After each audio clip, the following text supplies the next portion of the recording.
नमस्कार दोस्तों, बहुत सारे स्टूडेंट्स के मेरे पास मैसेजेस आ रहे हैं कि भैया कंपार्टमेंट एग्ज़ाम 2024 जो भी स्टूडेंट्स देने वाले हैं क्या उनके प्रैक्टिकल एग्ज़ाम भी होंगे, अगर होंगे तो कब होंगे और अगर नहीं होंगे तो क्यों नहीं होंगे। इस वीडियो में यही बात करने वाला हूँ कि जितने भी स्टूडेंट्स हैं कंपार्टमेंट वाले क्या उनका प्रैक्टिकल होगा। सबसे पहले आपको एक चीज़ समझनी पड़ेगी, बहुत ध्यान से। इसका एग्जैक्ट आंसर नहीं है कि होगा या फिर नहीं होगा, ठीक है। अगर मैंने बोल दिया नहीं होगा लेकिन होता भी है, अगर मैंने बोल दिया होता है तो नहीं भी होता है। बहुत ध्यान से समझना दोस्तों। अगर पहली बार आ रहे हो आप हर्षित की पढ़ाई पर तो चैनल को सब्सक्राइब कर लो, साथ ही बेल आइकन प्रेस कर लो। जितने भी स्टूडेंट्स हैं कंपार्टमेंट वाले सभी सब्सक्राइब करो, क्योंकि जितने भी अपडेट्स हैं, जितने भी आपके डाउट्स हैं, सारे के सारे सॉल्व मैं करूँगा वीडियो बना के, ठीक है। चलिए जी स्टार्ट करते हैं। आई होप सब्सक्राइब आपने कर लिया होगा। सबसे पहले आपको एक चीज़ क्लियर होनी चाहिए, पासिंग क्राइटेरिया।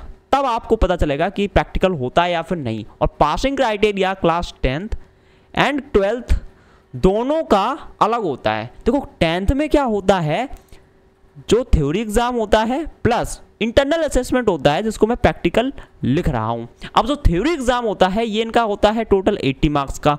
बहुत ध्यान से समझना, 12th वालों का अलग होता है। और ये जो प्रैक्टिकल होता है या फिर कहें तो इंटरनल असेसमेंट होता है, ये होता है इनका सभी सब्जेक्ट का 20 मार्क्स का। अब देखो 10th वालों को क्या फ़ायदा होता है कि ये जो थ्योरी है, जो इनका थ्योरी का एग्जाम हो रहा है 80 मार्क्स का, ये प्लस जो प्रैक्टिकल हो रहा है, इन दोनों को मिला के इनको कम से कम 33% मार्क्स स्कोर करने होते हैं। तो 80 + 20 हो गया टोटल 100। तो मतलब अगर 33 आउट ऑफ 100 ये अगर मार्क्स स्कोर कर लेते हैं क्लास 10th वाले तो ये हो जाते हैं क्या, पास। तो 10th वालों के लिए तो काफ़ी मामला आसान है, ठीक है। ध्यान से समझना क्लास 12th का, क्योंकि दोनों का अलग है। अब वहीं अगर हम क्लास 12th की बात करें तो भैया क्लास 12th वालों के लिए क्या होता है, इनका भी थ्योरी का एग्ज़ाम होता है प्लस प्रैक्टिकल भी होता है।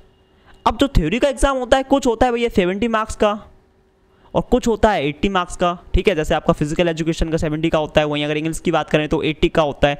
और प्रैक्टिकल होता है, ये भी होता है, जिसका 70 का होता है उनका प्रैक्टिकल होता है 30 मार्क्स का, और 80 वाला होता है 20 मार्क्स का।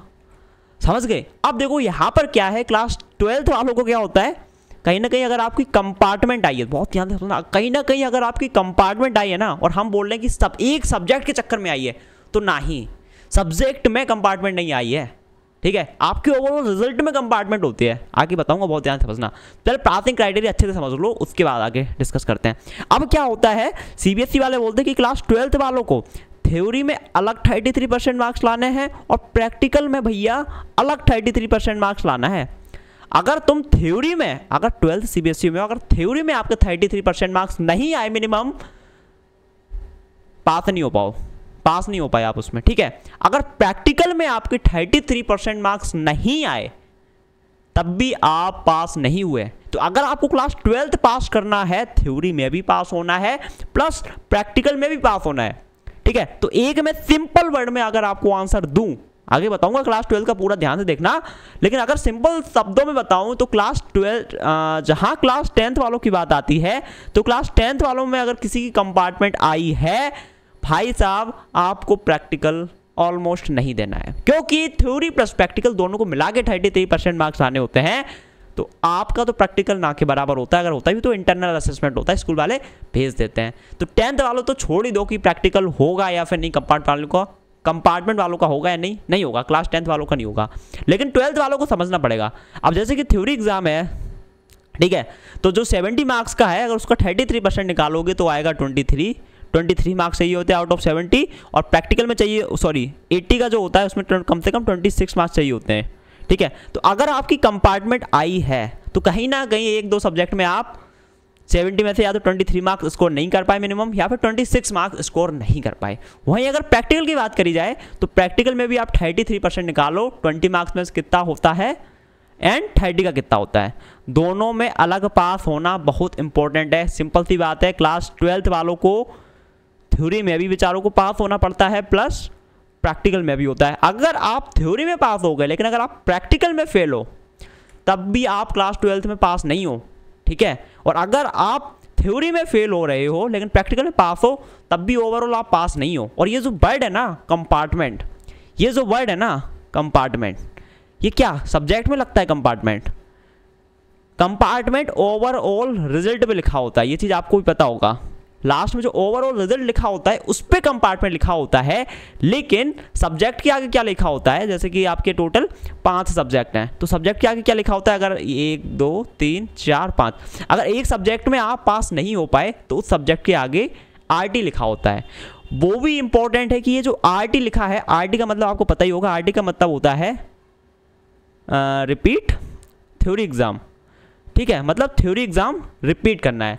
लेकिन हम लोगों को लगता है कि बस RT होता है, RT आया, तो कहीं ना कहीं अगर आपको कंपार्टमेंट एग्जाम देना है, आपका RT आया हुआ है। अब यहाँ पे भी 2 टाइप के स्टूडेंट है, किसी के में RT आया है, किसी के में RP आया है। सिर्फ RT नहीं होता, RT का मतलब होता है रिपीट थ्योरी एग्जाम, तो थ्योरी एग्जाम होता है वो रिपीट करना है।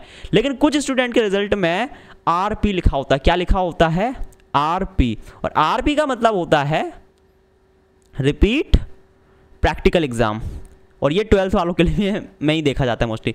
अब ये क्यों RP आता है, समझ रहे हो, कुछ स्टूडेंट का RT आता है और कुछ का RP, कुछ लोगों को दोनों आता है, ठीक है। तो RP का मतलब होता है रिपीट प्रैक्टिकल एग्जाम, इनको प्रैक्टिकल एग्जाम रिपीट करना पड़ेगा, समझ रहे हो, ठीक है। जिनके में सिर्फ RT आया है उनको थ्योरी का एग्जाम रिपीट करना है, ठीक है। तो ये जो स्टूडेंट्स पूछ रहे हैं भैया क्या हमारा एग्जाम होगा, हमारी कंपार्टमेंट आई है, पॉइंट इज दैट कि आपके रिजल्ट में कहीं RP लिखा है। अगर RP लिखा है आपके रिजल्ट में कहीं पर, इट मीन्स प्रैक्टिकल आपको रिपीट करना है। अब भैया प्रैक्टिकल रिपीट क्यों करना है, 2 रीजन हो सकते हैं। पहला रीजन हो सकता है आप एब्सेंट हो उस दिन, प्रैक्टिकल देने ही ना गए हो।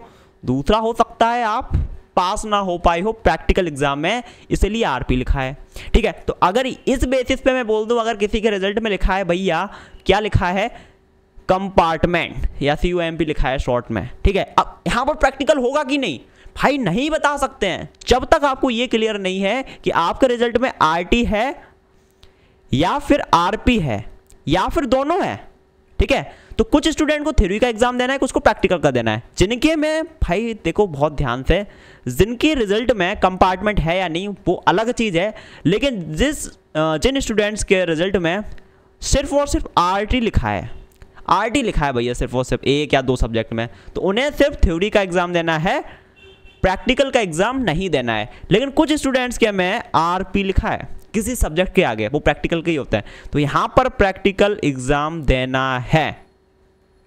Is it okay? या फिर आपके में RT भी लिखा है और RP भी लिखा है, तब भी आपको प्रैक्टिकल एग्जाम देना है, ठीक है। लेकिन वो स्टूडेंट्स जिनके में RP नहीं लिखा है, ठीक है, वो स्टूडेंट पूछ रहे हैं कि भैया मेरे को प्रैक्टिकल के मार्क्स किस तरीके से मिलेंगे, मतलब मैं सब्जेक्ट का एग्जाम तो दोबारा दे रहा हूं, तो मेरे को प्रैक्टिकल में मार्क्स कैसे क्या मिलेंगे। तो भाई एक वर्ड बोल रहा हूं, बहुत ध्यान से देख लो, उसको बोलते हैं कैरी फॉरवर्ड, ठीक है।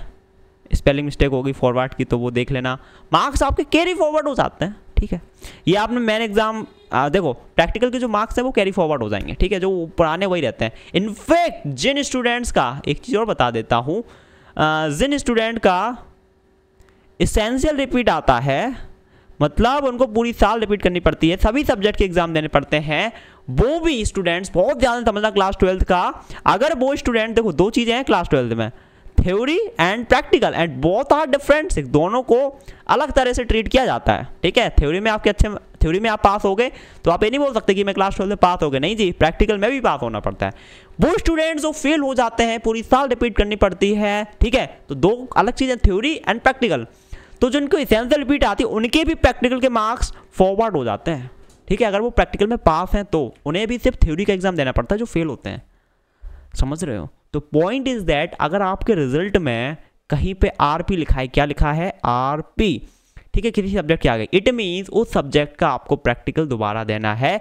लेकिन अगर आपके रिजल्ट में RP नहीं लिखा है, सिर्फ और सिर्फ RT लिखा है, देन ऐसे में आपको प्रैक्टिकल एग्जाम देने की ज़रूरत नहीं है, आपके मार्क्स जो हैं वो कैरी फॉरवर्ड हो जाएंगे, कोई भी टेंशन लेने की बात नहीं है। और क्लास 10th की बात करी जाए तो भाई वैसे ही आपका प्रैक्टिकल तो होता ही नहीं है, क्योंकि प्रैक्टिकल एंड थ्योरी दोनों का कॉम्बिनेशन चलता है, जबकि 12th में अलग अलग होता है। आई होप आपका डाउट क्लियर हुआ होगा कि अगर आपके रिजल्ट में RP लिखा है तो आपको प्रैक्टिकल देना है दोबारा, अगर RT लिखा है आपके रिजल्ट में तो सिर्फ आपको थ्योरी का एग्जाम देना है, प्रैक्टिकल एग्जाम नहीं देना है, ठीक है। आई होप आपके सारे डाउट क्लियर हुए होंगे, बहुत कुछ आपको इस वीडियो से सीखने को मिला होगा। अगर पसंद आई वीडियो तो लाइक करो, साथ ही चैनल को subscribe and bell icon press. कुछ भी डाउट हो, कुछ भी पूछो, आप नीचे कमेंट कर सकते हैं, मैं ट्राई करूंगा उस टॉपिक पर वीडियो बनाने का। इस वीडियो में इतना ही गाइस, मिलता हूं अगली वीडियो में, till then take care, bye bye.